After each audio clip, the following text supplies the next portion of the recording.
ഇപ്പോൾ നമ്മൾ യൂസ് ചെയ്ത ഫൈൻഡ് മെത്തേഡ് അത് എന്ത് ചെയ്യണമെന്ന് വെച്ച് കഴിഞ്ഞാൽ അറേയിലുള്ള ഓരോ എലമെൻറ്റും കോൾ ബാക്ക് ആയിട്ട് റൺ ചെയ്യും. സോ കോൾ ബാക്കിൽ ഈ വാല്യൂ ട്രൂ ആണെങ്കിൽ ഇപ്പോൾ നമ്മൾ ചെക്ക് ചെയ്യുന്ന നെയിം ദ്രാവിഡ് ആണ്. ഇപ്പോൾ ഈ ഒബ്ജക്റ്റ് എടുത്തു. So object dot name Sachin ആണ്. അപ്പോൾ Sachin equal to Dravid false ആണ്. അടുത്തെടുത്തു. സോ നെയിം മാച്ച് ആവുന്നുണ്ട്, ട്രൂ ആവുന്നുണ്ട്.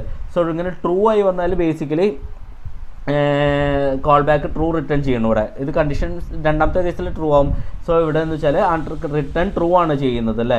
സോ ഇത് ട്രൂ റിട്ടേൺ ചെയ്യുന്ന ഫസ്റ്റ് എലമെൻറ്റ് കണ്ടു കഴിഞ്ഞാൽ അത് അവിടെ വെച്ചിട്ട് എക്സിക്യൂഷൻ അവിടെ വെച്ച് സ്റ്റോപ്പ് ചെയ്യും. പിന്നെ ആ എലമെൻറ്റ് ഏതാണെന്ന് വെച്ചാൽ അതാണ് റിട്ടേൺ ചെയ്യുന്നത്.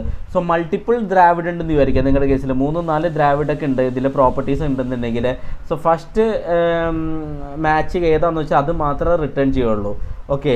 സോ ഇപ്പോൾ താഴത്തെ ഒരു 5-6 ദ്രാവിഡ് ഉണ്ടെങ്കിലും നമ്മൾ ഫസ്റ്റത്തെ മാച്ച് ഇവിടെ വെച്ച് കണ്ടു കഴിഞ്ഞാൽ ബാക്കി നോക്കില്ല, ഇവിടെ വെച്ച് എക്സിക്യൂഷൻ അവിടെ സ്റ്റോപ്പ് ചെയ്യും. ഓക്കെ. എന്നിട്ട് നമുക്ക് ആ ഒബ്ജക്റ്റ് റിട്ടേൺ ചെയ്തിരും.